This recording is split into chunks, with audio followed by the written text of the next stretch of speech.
to Transfer Wisdom. Transfer Wisdom is sponsored by Transformation as well as others in our business community, Action Coach, as well as our leasing office here. We have to move here because they've now leased that big old space that we had here, but we still appreciate them because they keep the lights and the AC on. That's a good thing. Transfer Wisdom was created off of my platform that I believe that we should have a choice in our healthcare. And as I was visiting with people in the business community, I found that they don't know what holistic healthcare is. As a matter of fact, I belong to a CEO roundtable through the chamber and host it, and we take turns making presentations and promoting our business. And in doing so, it was right after our study that we did on leaky gut, and I was so excited to present. And I started right off saying 63 days and you will no longer have leaky gut. I went on with my excitement only for their eyes to be big and round. And finally, the senior in our group raised his hand. I stopped. Yes, Noel. And he says, "What's leaky gut?" So, what I know is to have a choice in our healthcare, we must promote our holistic and integrative practitioners. And my opportunity was to invite lay people, those of us in need of holistic and integrative care, as well as practitioners, so that you can network amongst one another and for you to be able to provide people with more information about what it is you do to help us all stay healthy. And that is the platform. Very simple. It's an opportunity to get the word out. And so we're always looking for speakers. And if this is a platform that you practitioners would like to participate in, you just have to give one of my team members a heads up, because we do want to promote you. And now with our Facebook, we want to extend it to many, many more people, because this information saves lives, truly saves lives. And today, we are blessed with Dr. Nancy White. I want to say she's one of the smartest ladies I've ever known, and she's tons of fun, and she's a good friend and a mentor, but I also should tell you about her credentials. So Dr. Nancy White holds a doctorate in clinical psychology and is a licensed psychologist here in Texas. Married and a family therapist. She does all of that, plus is an addiction counselor. Certified, I believe, called Advanced AAC. She's recognized as a pioneer in the neurological sciences, and this is where I met her, is working with children with ADD and ADHD, but so much more now. She is a consulting editor for the Journal of Neurotherapy and contributing author to 2 college-level textbooks. 5 now. And she obviously is a speaker too. As Sarah had mentioned, she Googled her name, and there she comes with YouTube videos and interviews on her belief that there is an alternative to changing brain chemistry and our brains that is non-pharmaceutical. And her son and I, Mark White, now the director of the clinic, have been working together because we have a heart for helping those that are broken. And we say broken in the world of addiction. And it really doesn't matter what kind of addiction in my book. No, it doesn't have to be alcohol or drugs. There are eating disorders, as many of us know. There's self-harm. There is addiction to negative thoughts, right, and behaviors. And we believe that addiction is a brain disease. And I know we were talking earlier, and I know how I feel that you cannot heal the brain unless you heal the gut. But there's another component to it as well. And so Dr. Nancy White is going to be talking about an addiction model that is alternative to what we currently see. So help me welcome Dr. Nancy White. Thank you. And I'm glad Leonard is our token male. Obviously, men don't want to know. I don't know what that says, but I think it says something. So, it is really, it's not just that addiction hadn't plagued us for probably thousands of years, but it has really become a sort of forefront. And I was interested in just pick this up as we walked out, that last month's National Geographic has the science of addiction and talks about it being a disease, which I found interesting because that's a pretty conservative little magazine. It's interesting to me that everything I look at really nowadays has a brain on it. And 27 years ago, when I got somehow piqued by brains, nobody was interested in brains but me, and they thought I was a real weirdo, and I probably was. I mean, it was just, every time I saw a picture of a brain, I literally felt excitement. And I didn't really know why, but it was just, I wanted to know everything about a brain. And nobody knew anything about a brain back then, and in fact, I am shocked to find that several medical male doctors have said to me recently, we weren't taught anything about brains in medical school. And I'm thinking, you gotta be kidding. I mean, the brain is everything. It runs the show. And I have people who call and want to do an internship at our clinic, and they want to be psychologists and talk to people, you know, and I say, you can't come in my office while I'm talking to clients. This is not an agency, you know?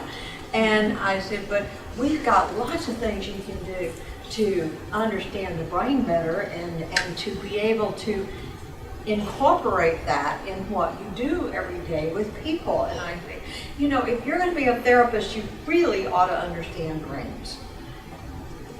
And it's like, like the guy that said, what's leaky gut? It's like, huh? You're kidding. So it's really been interesting to me, and I have people come in for marriage and family therapy, and they'll sit down, and usually it's she will start complaining about something, and he will look at her and say, that was 10 years ago. Could you please let it go? You go over and over and over this. And I look at them and I know that she can't let it go because she's got a problem right here in her brain that is not functioning well, that we call the anterior cingulate. And it ruminates and it holds on and it doesn't move on. It's the gear shifter, except it doesn't go anywhere. It doesn't shift gears. So I'm addicted to brains at this point. It's like I find them fascinating, and I find them far more important than most of us recognize. And people will say, well, it's just the way I am. And I'll say, it isn't the way you am, it's the way your brain is functioning, and it can be changed. And they don't know that. And a lot of the dysfunctional behaviors that we call personality, that we think are who they am, it's not. It's really how their brain is functioning, how the neurochemistry is functioning, how the blood flow is, how the energy is, you know, are they under-aroused, over-aroused, etc., etc. And it's neuroplastic. It can all be changed. So it's really been exciting and fascinating and wonderful to see how people can do things differently by changing their brain. So I'm going to see if I can move this word, because right now the arrow. You've got the pointer going. I have two little arrows here. One goes right and one goes left. So you're going to push the And next one I'm forward. punching. I've got there's a little box here. Maybe not. Maybe that little box needs to go by. There you go. Now let's see if it works. And that one. That did it. That did it. Okay. So what I want to focus on tonight is the brain having to do with addiction. And you know, I come, which I'll talk about more later, but I come from a family of addicts. So when I was like 4 or 5 years old, I had an uncle, brilliant doctor, lovely, beautiful man, kind of remind me in appearance of Clark Gable. And he was a terrible addict. People adored him. He would go create this wonderful practice, but when in about 3 months, the phone would ring, and they always called my mother because she was the rescuer, and they would say, he's in jail. And she'd go get him out of jail for his DUIs. And back then, it was really interesting, which I'll talk about more in a minute. AA was different because it was pretty new. It was a long time ago. I was a little girl. And so what happened then was when you were an addict and you went to AA, it wasn't you just went to 90 meetings in 90 days, but you had a group of people. Usually there was usually there were men, usually there were 4 to 6 men, and somebody was with you 24/7 so that they supported you not drinking and helped you through your craving parts. So it was a really different world back then, and a lot of the questions I had back then about addiction that I puzzled over when I was like 4, 5, 6 years old, I have since answered at this late stage of my life by reading all this material about brains. So now we really know that addiction is a disease. It's not a character defect. I mean, I think back about my uncle, who was absolutely brilliant. He loved music. He was very educated. He was wonderful, and he was a terrible addict. So he just kept ruining everything. So it's like my mother never lost faith, but that didn't fix it. So what we do is we have a craving and a withdrawal cycle that it is not all of us have this. I guess we can create it if we indulge in a drug or an alcohol or whatever long enough. We can create those neural pathways, but they're basically genetic. And they're related to an imbalance mostly of glutamate in the nucleus accumbens. And I'll show you a picture in a minute of the nucleus accumbens and where it sits in the brain. And we have triggers that push us toward this addiction that we just forget there's a consequence. A consequence is just unimportant when you have that craving. And so we have genetic predispositions, and it's mostly a dopamine receptor gene, because dopamine is the real monster of this whole cycle of withdrawal and crave, and you just keep doing it, and it's like, just stop. And they can't just stop. It doesn't work that way. So this overall neurochemical balance is really the major issue of addiction. And let's see if we can work here. There we go. So drugs of abuse really target the brain's pleasure center. What? Did it not change? Oh, it went too far. There we go. Okay, so if you look in here, right in this center area, you see the frontal cortex, you see the nucleus accumbens, and the ventral tegmental area. Those are culprits of the brain in addiction. And the real abusive trigger of all of this is the dopamine. It's the reward chemical. And so as soon as we start getting these wonderful rewards, and if you are genetically predisposed to addiction, and then you find this wonderful drug that we could call even banana cream pie, or we could call it alcohol, or we can call it cocaine or methamphetamine, or you name it, they all affect this dopamine pathway. And as soon as that dopamine gets released and the pleasure that is felt from that, it's like we're addicted, we're hooked, if you have the genetic tendency toward it. Those that don't are blessed. And I'll tell you a little bit, I'll show you my family genogram in a minute, and how I've always said for all these years that everybody in my family is an addict but me and my mother.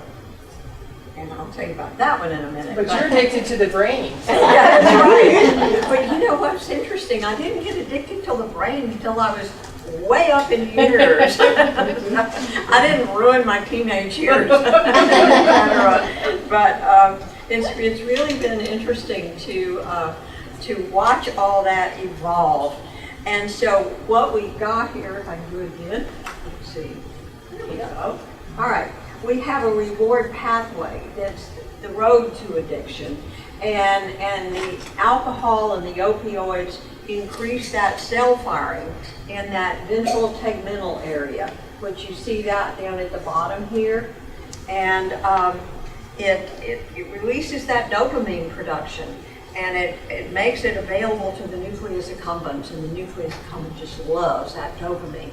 So the stimulants, they trigger the dopamine directly, and the nucleus accumbens releases that dopamine, and actually there's the dorsolateral prefrontal cortex here, which experiences and remembers pleasure. And when that gets triggered, consequences are just not even considered. The fact you're going to lose your business, lose your wife, lose your car, lose your money, it's like it doesn't matter, because the pleasure overrides it all, which is, it's shocking. And those of us that aren't addicts, really, I don't think we'll ever understand it. I mean, I look at my family and my children and my father, and it's like it goes on and on and on. And you don't get it. It's like, just stop. And they can't and they won't. And I'll throw in another little piece here that's always bothered me, is because I know a lot of addicts, and they say, oh, well, you know, I think I have it all under control. You know, I can go and I can have a glass of wine. And it's like, yeah, that makes sense. And I can control it, and I can not get the second glass of wine. But the bottom line is, once you've stimulated and reminded that area of those neural pathways that respond to the dopamine, it's like, well, the first night it's one glass. The second night it might be one glass, but the third night is probably two, and it goes on from there. Which then brings up the question that I've had since I was a little bitty child, when I'd hear these men in the other room talking to my uncle, and they would say, one drink from a drunk. And it's like, even at 5 years old, that didn't make any sense to me, because I knew one drink, you weren't drunk. And the fact was, what it meant was, if you start drinking again, you may be able to have one drink tonight, maybe even one drink next week, but pretty soon you have reminded those neural pathways of what all this feels like, those pleasure centers, all that dopamine. And so it's truly like a disease. It is you're hooked. And you're hooked tragically. And these wonderful good people destroy their lives and destroy their families, and it is what it is. And so I'm glad that something like the National Geographic is finally putting stuff out there, because I can tell you, ever since I was a little child, it's still considered a character defect. And that's tragic, because it's really not. So one of the things that we need to do is start looking at, what's the story here? What's the neurochemistry here? How does this really work? So let me see. Oops, too far. Is that it? Yeah. Okay, I don't expect you to understand or even go into all of this, it's boring. But this is a gene test, and these are the major three gene markers. They are the dopamine receptor markers, and there are three main ones. And so, as you can see, the two top ones, the DRD1 and the DRD2, are more the addictive and compulsive ones, and then the third one down is what you frequently find in the ADD kids and me, and the hyperactivity, etc. It's not as closely associated with the alcohol addiction and the other substances. It's more of my observation of it, it's more behavioral. And so I had the good fortune, actually, to have a dear friend, Dr. Kenneth Blum, and he never has gotten the acknowledgement of the fact that he and one other doctor worked for years to find what they call the phenotype of addiction. And he was the one that came up with the dopamine receptor genes. He's never mentioned, and it's really sad because he's written hundreds of journal papers, he's written 2 books that I know of, maybe more, and he talks about all this. So the interesting thing about having him as a mentor, as a friend, and so forth, one day he was talking and he said, I've got a family with 4 generations of addicts, and he said, I really have some theories about genetics and families and that kind of thing, and I really wish that I had another family, because I really like to consider, kind of investigating deeper, and I want to do some articles on it. And I said, I volunteer, I've got 5 generations of addicts. Wow. And so back then it was really good because he was able to find someone that would do the gene testing at a very nominal price. And so I was able to do 23 members of my family. And it was very interesting because all these years I'd said, everybody's an addict but my mother and I. And sure enough, I got it back. And I had the least marker of anybody in my family. I had I moved it now, the bottom one, the ADD, ADHD gene, moderate, which is exactly what I would have told you. The other 2 were normal. And yet everybody else in my family had a mess. But what was really surprising is the worst one of my family was my mother. And I called Dr. Blum and I said, I don't get it, when I got all this back. And I said, she's the worst one, and I've always said she's not an addict. And I said, she was a chain smoker with cigarettes, but that's the only thing I know of. And I said, she got mad at my father's coffin and just put it out and never touched another one. He said, was she controlled and controlling? And I said, are you kidding? And he said, there's your answer. And what was interesting too is my mother, who died about, 10 years ago now, at 102, and was absolutely still going strong at 102, but her bones fell apart. And but what was interesting was that she was of the generation that the most important thing in life was what will the neighbors think. Mm-hmm. And she was not about to do any kind of behavior that somebody was going to negatively talk about her. So, she was already gone by the time we did all of this, but sure enough, she was the one where it all came from. And I'll show you that in a minute. But it was amazing because she was the caretaker of all the addicts of the family. And I mean, there were plenty of addicts in my family. Everybody was an addict. So here is one, the DRD1. This is a real powerful one. And you can see the list here of the behaviors that come with that one. And this is one of the major addictive ones of alcohol and drugs and so forth. And you can see the cocaine and the stimulant use and all of the negatives with that one. And then the next one falls in pretty much the same category. It's also the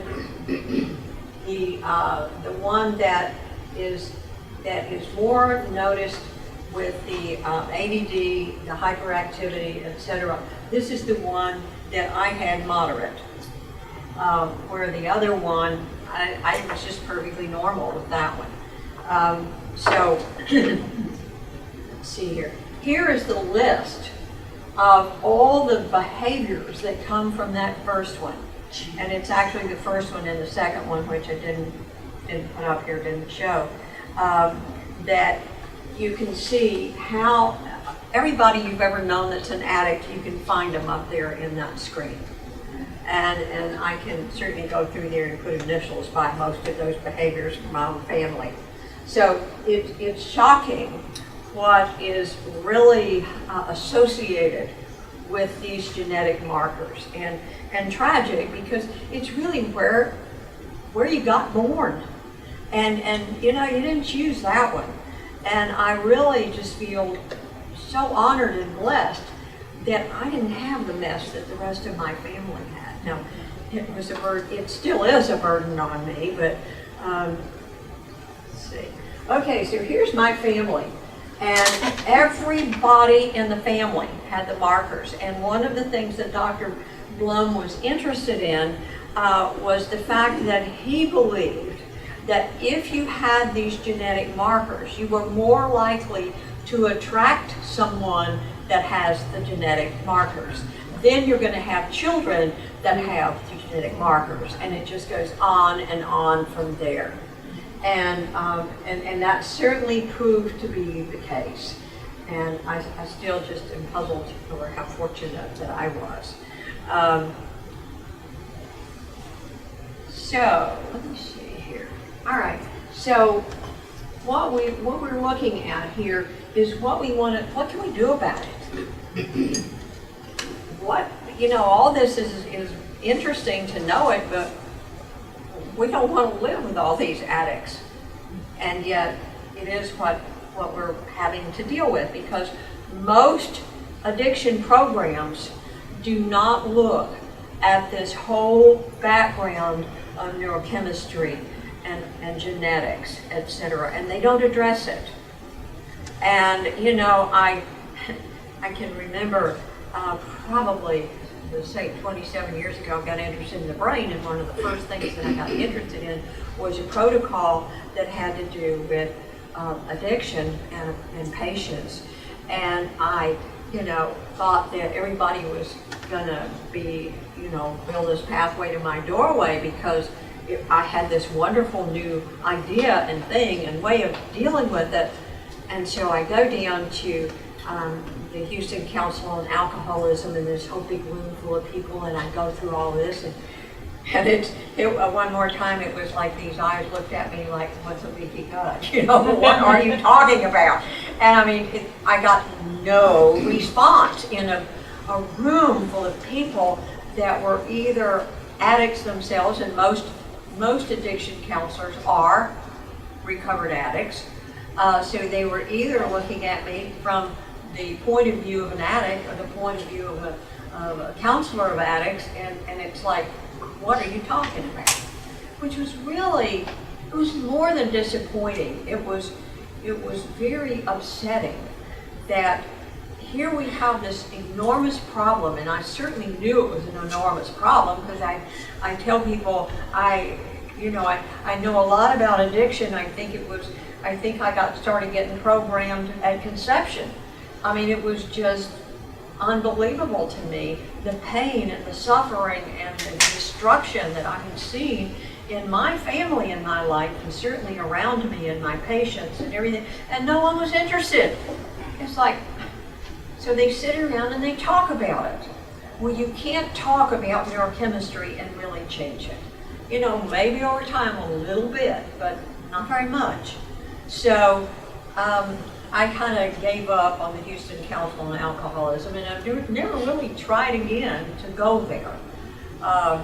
So one of the things that this talk is kind of an introductory to another talk that my son is going to do here at some point in the probably near future, because he is beginning a program of addiction recovery that we are addressing brain health. And as far as we know, there isn't really any other addiction program out there that the real focus is on brain health. And we have a lot of different ways we go about it.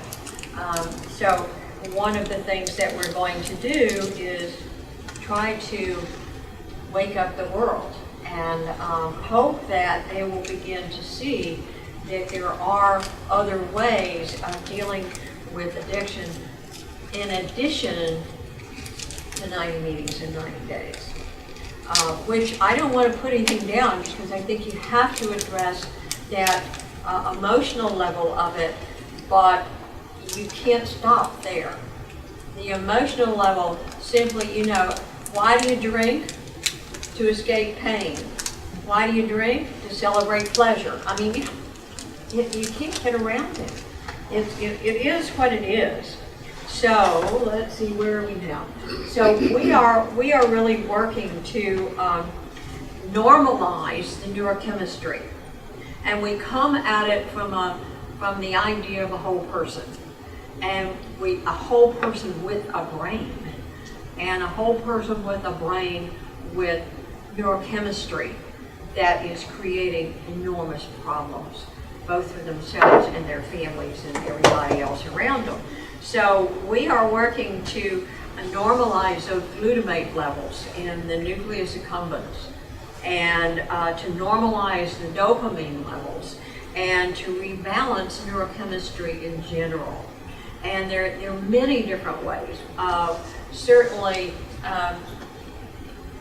standing here at Transformations, one of the things that we have really focused on, and one of the chapters in one of the books that we have had recently that published, is the brain-gut connection. Mm-hmm. If you don't address the brain-gut connection, you haven't got a complete picture yet. So we make a big deal about diet, and we do food sensitivity testing, and we do, let's see, what else? We do micronutrient testing. We certainly encourage digestive enzymes and probiotics and anything that we can do to help that system become more balanced and healthier. And so what we find is that we can't do the whole program with food and that type of thing, but we can reduce a lot of the craving behaviors. And we also have a lot of technology. We work a lot with the brain. And let's see, I think that some of these here, I don't even remember. The next one here is a SPECT scan. And our SPECT scan, it shows you on the left-hand side, there's just a healthy control, and you can see the dopamine transporter, which is, I tried to turn mine off. You all did good, I didn't.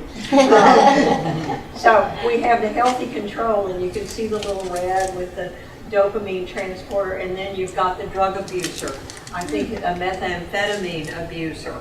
And you can see how it's not working very well. And then what's interesting is that this is that same guy. Here he is, here's a person that's healthy, and then here he is as the abuser. And this is after a month of abstinence. And here is one with 14 months of abstinence. So you can see there is some recovery. So that is, that's helpful. We also, when you come into our office, one of the first things that we have people do is a quantitative EEG. It's a full cap EEG, eyes open and eyes closed, baselines. And that data is run against a reference database of a very large group of people with super healthy brains that have never had any kind of brain problem, not even chronic headaches. And then you are correlated with a group of people around your age. And then when it gets printed, you can see, this is not the best picture of it, but let me see if maybe I have a better one. I don't even remember. This little thing on the right is the quantitative EEG that we get on everybody, although it's, we've got pages about that thick looking at it from every possible direction. But this is like the major piece there, that what we see is that with what we do, we can actually measure it. We measure the cue when they walk in, and we measure the cue along the way to see how are we doing, do we need to change protocols, etc. And then we measure it again before they leave. And they're major changes. The idea of that is a good healthy brain is all white. And you can see that has a long way to go to be all white. The blue is like very under-aroused, the red is very over-aroused. So let's see, this one's a little better picture. If you look up there, so we're starting over here on the left-hand upper side is 1 hertz, and then 2 hertz, and then 3 hertz. So those first 3 are like dead asleep.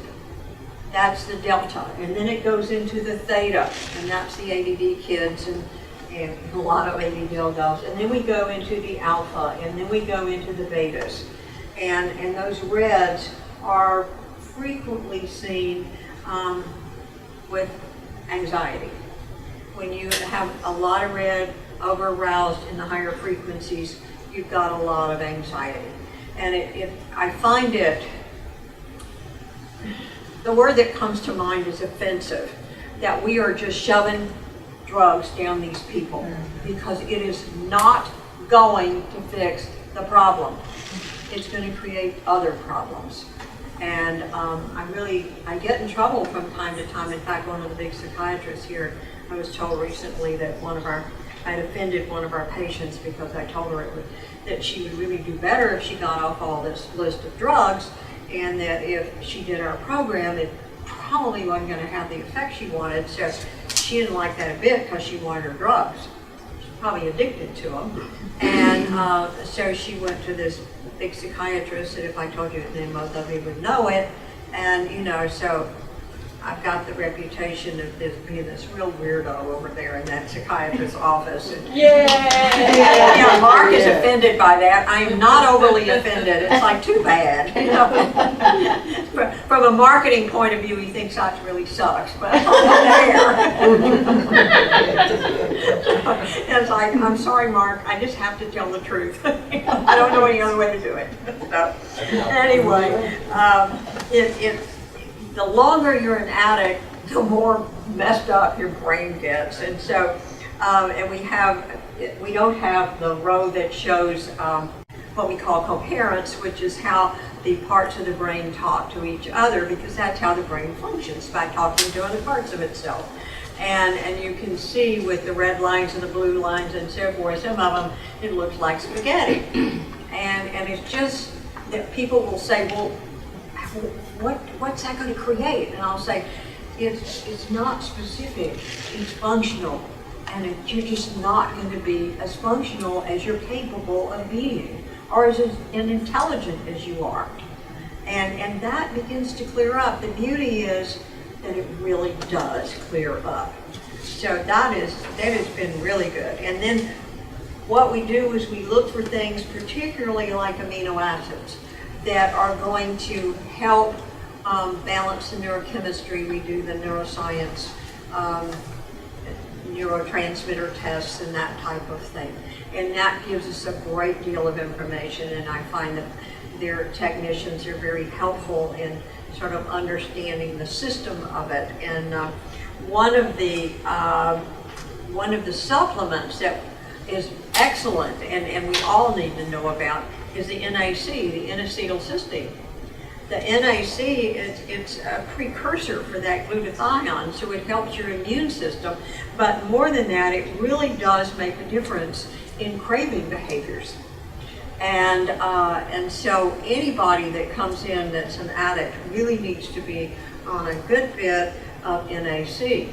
So we look for ways that we can work with things that are natural. And one of the things that it's come up 3 times in the last 2 days, people on sleeping medications, and I keep telling them, they'll say, but I can't sleep if I don't take it. And I'll say, you'll never be able to sleep as long as you're taking it. And it's really, it's scary. And I've gotten 2 things on my email in the last 2 days about how sleep medications are really encouraging dementia. I really hadn't, you know, it doesn't surprise me, but I really hadn't seen it just written and just suddenly in 2 days I've gotten 2 whole things about this creating this dementia. And then, you know, then kind of the question mark, maybe Alzheimer's, but they don't really go fully that far, but they do say it's clearly going to create a possibility of dementia. So, did it change? Yeah. Too far, I think. There was something wrong. Yeah, There. Okay, so what we can do is we can predict that the glutamate is going to eventually decrease with the NAC, the N-acetylcysteine. And so then we would expect to see the dopamine follow a similar pattern to the glutamate. Since the nucleus accumbens glutamate can determine that dopamine output. So we have this whole system that goes and just adding NAC every day is not going to fix it, but it's going to help it and it's going to make it better. So what we can say is if you change the brain, we're going to change the person. And it's pretty remarkable how the personalities in our office change of the patients that come in. I mean, they are really different when they come in and when they leave. And they're much nicer to be around when they leave than when they come in. So we can do the technologies that we've got. We've got the neurofeedback. We've got an incredibly sophisticated way of ascertaining protocols for how to train the brain with a full cap with neurofeedback. I mean, it has gone. I mean, when I started 27 years ago, you know, we had one electrode right here. We put it right here at the top of the head at what we call CZ. And I can tell you, it was amazing what we were able to create. But it took about 65 sessions. But nonetheless, it was pretty simple. And now it's a full cap, and I have a favorite story that you all would maybe even know her. You certainly know somebody in her family. But I had a woman come in, and her family member had pushed her for about 4 years to get in because she couldn't drive on freeways, and she couldn't drive over bridges. And she was a very bright, very successful woman and had a good job. And anytime, and she had to drive a lot, so she had to leave home about an hour and a half ahead of time in order to wander through residential areas to get where she needed to go, so she didn't have to get on the freeway. And so finally, her family got her to come in. And so it obviously looked like anxiety.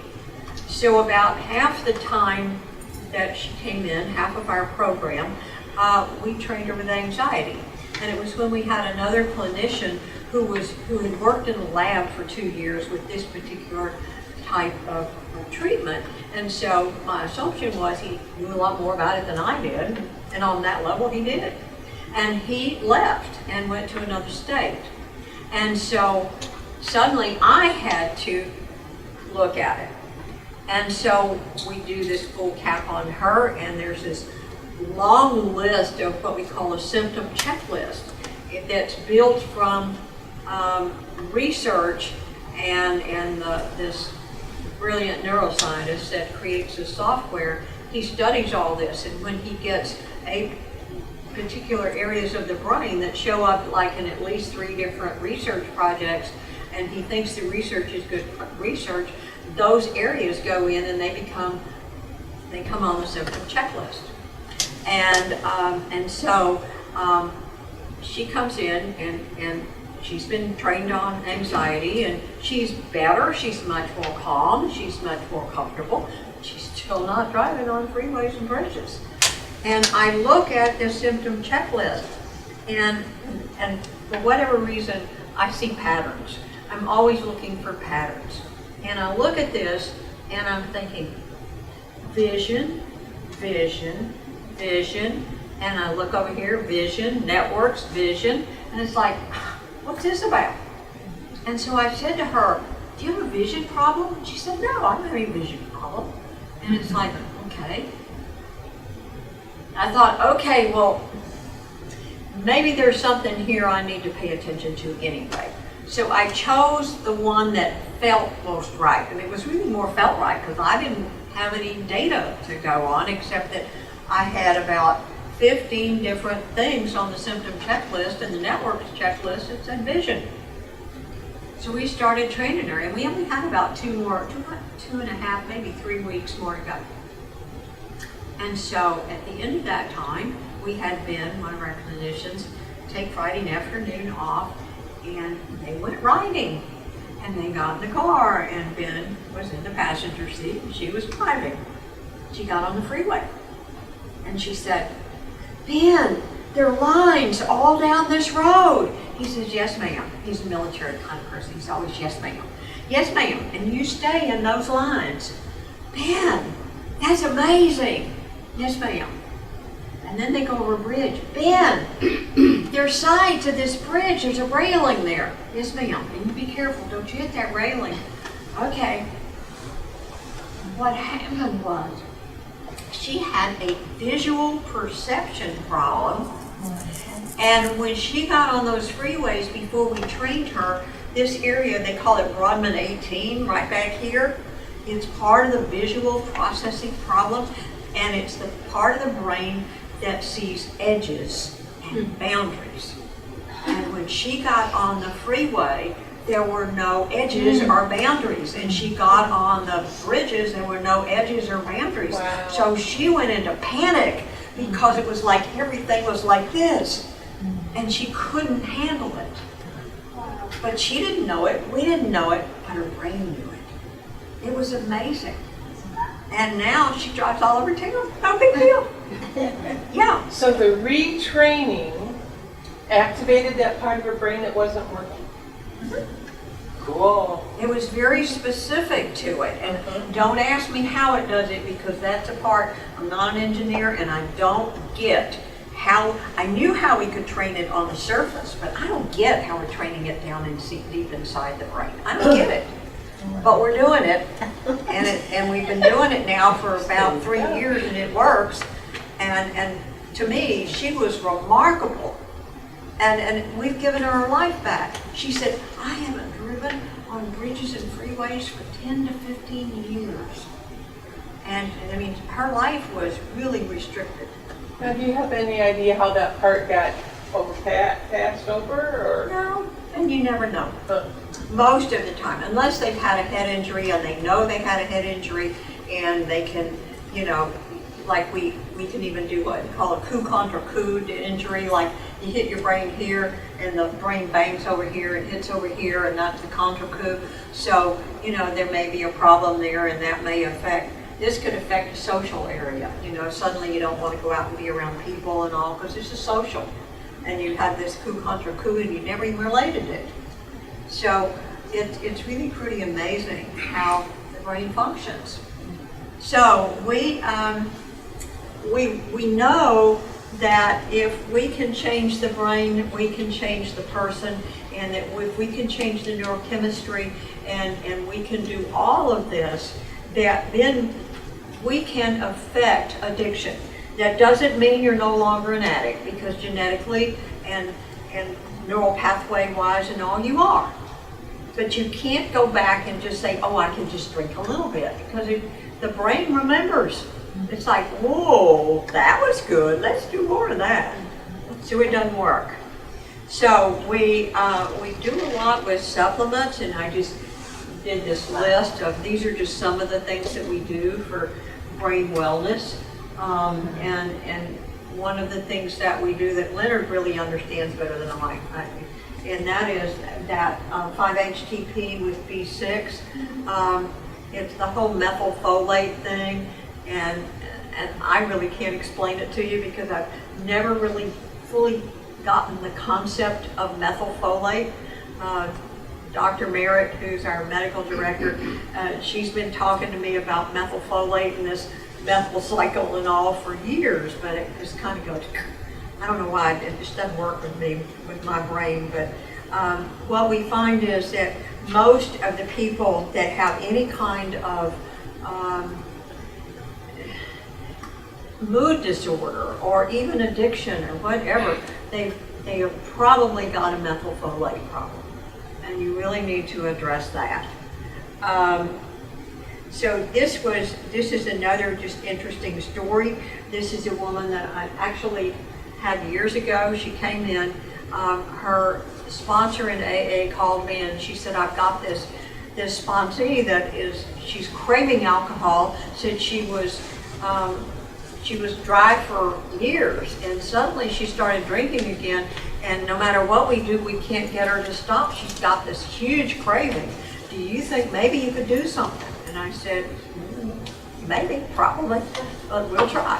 So she came in, and I'm telling you, she was a really bad craving alcoholic. She had a whole list of diagnoses. She had major anxiety and major anxiety attacks. She had an eating disorder. She was obese. She had a really heavy-duty depression, a lot of anxiety, but more than any of that, she had an emotional phobia.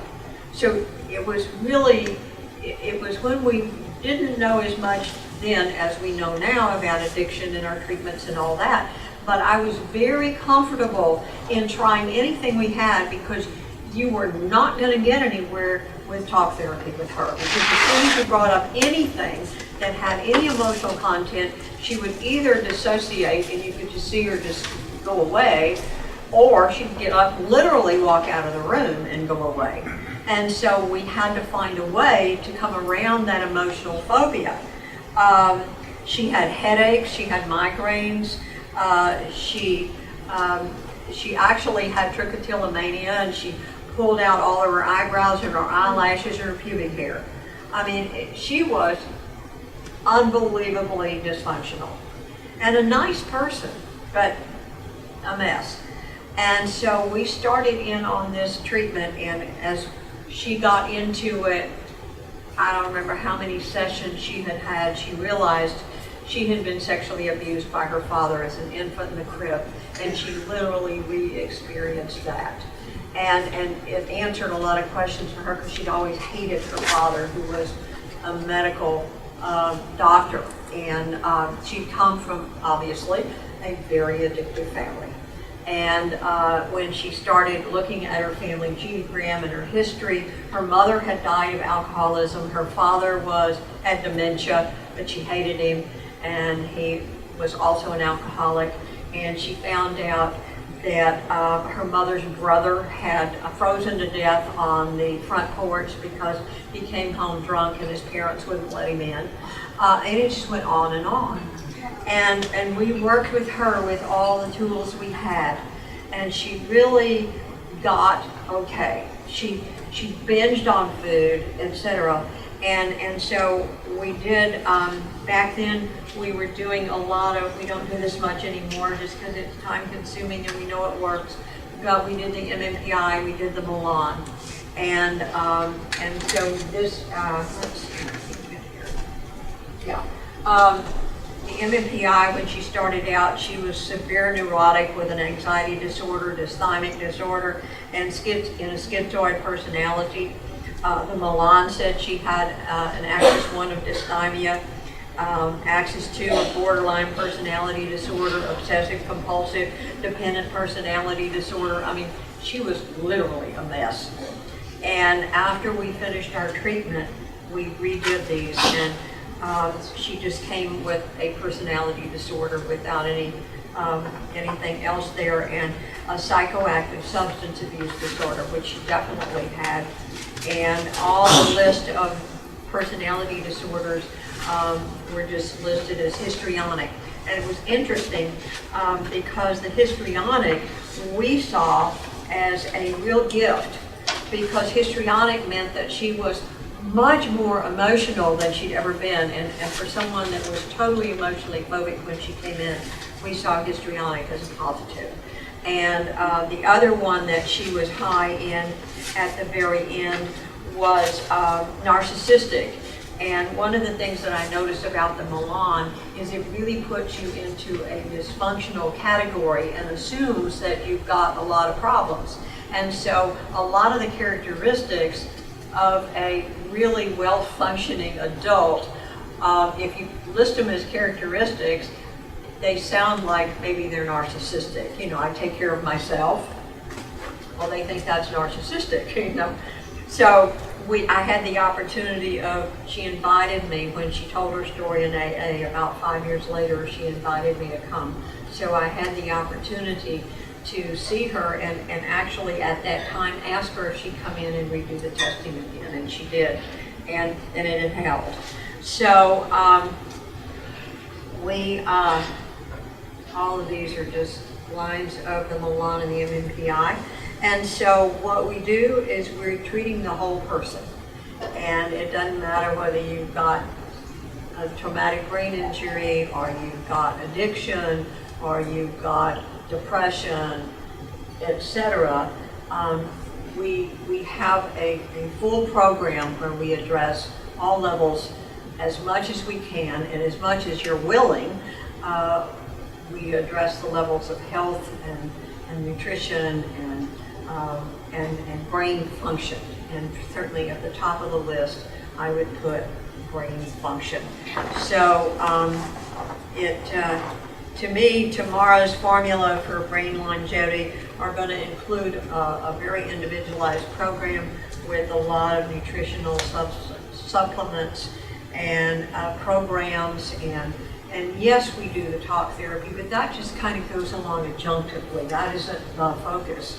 And protocols to train the brain. We have many different ways that we can work with the brain, and a good diet and physical exercise and mental exercises, etc. And so that's what we do. And it's exciting, and it's fun to see people get better. Mm-hmm. Any questions? Any questions? So talk to us a little bit more. I love the idea.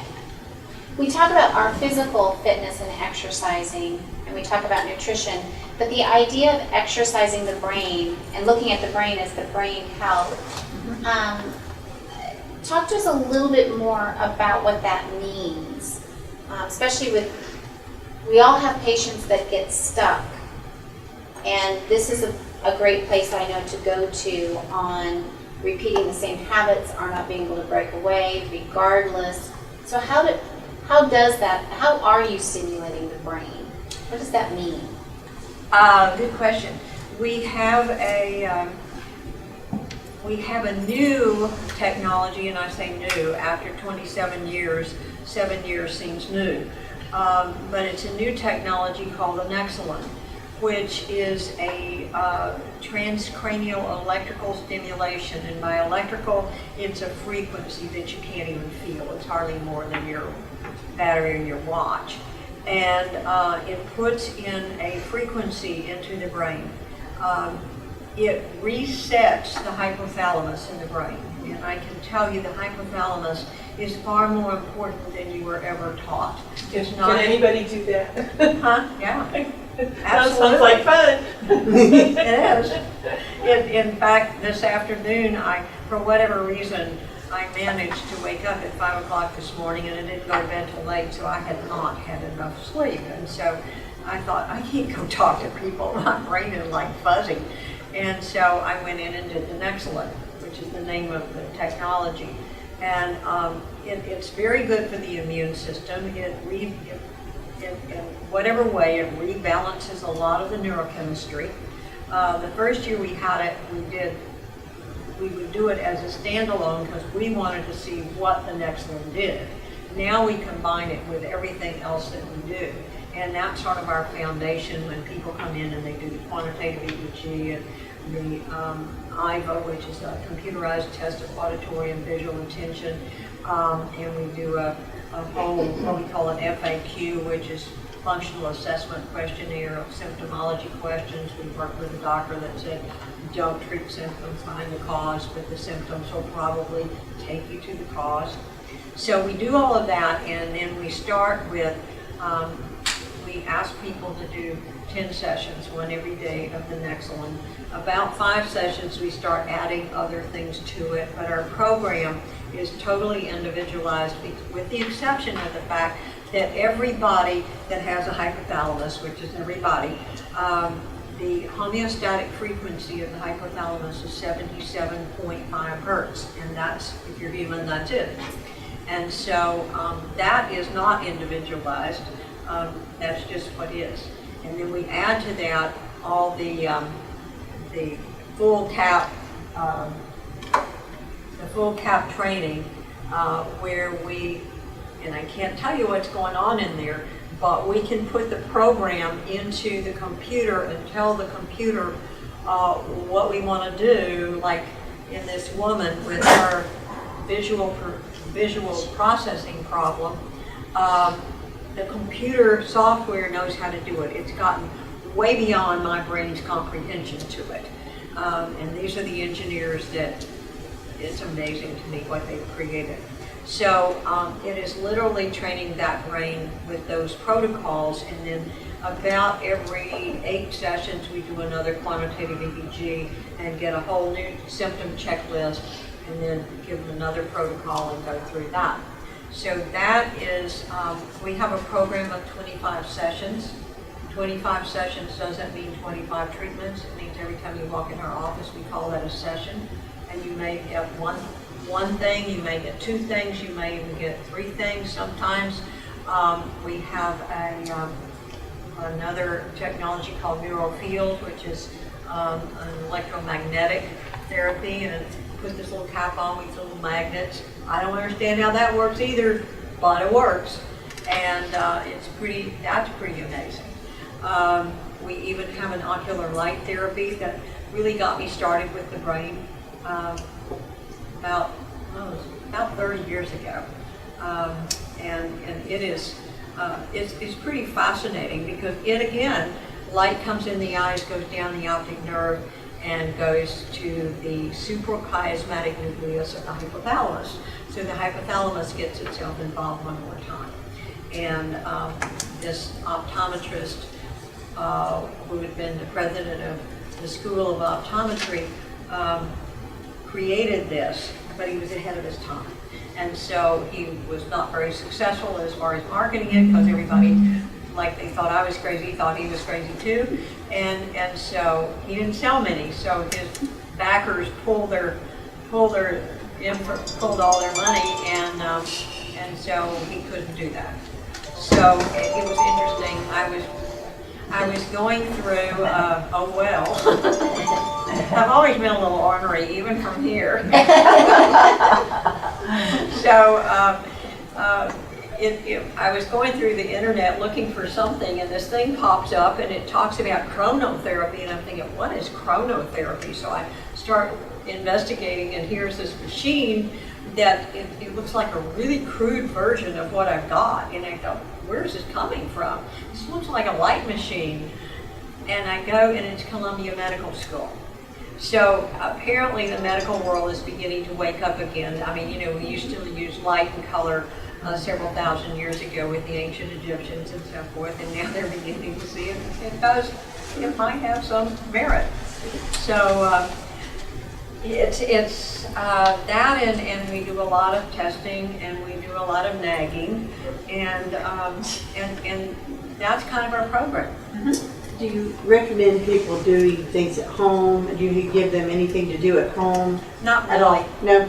Just, I mean, eat right, and that. well, I mean that for sure, but I mean, That's the any biggie, type but of mental exercises or No. anything, you don't recommend any? they really Crossword don't need puzzles. to. That's not, because that really doesn't have that much effect. I mean, Because they yours can is more positive, high but- tech than Yeah. anything they could ever do at home. Uh-huh. Because it's much more powerful, and you know, you can tell people think positively and Yeah. be so negative, but the fact is, once the brain starts getting in better balance, it's a natural outcome. So you don't have to tell them; they just start doing it. It's really quite amazing. Anybody else? Awesome. Okay, well, Well, there is some information up here, and of course I think they'll stay for a little bit now we actually have something to eat. But they're on the technology that she's talking about. She's got some information up here as well as a couple of their programs too. So definitely grab that. I know that Leonard, who stepped out, has worked with a lot of children. He works a lot with autistic kids. autistic children. So if you want some more information on that as well, visit with Leonard because he loves his kiddos, is what he calls them. Yes. So definitely get with him afterwards too. And thank you very much again. Thank you.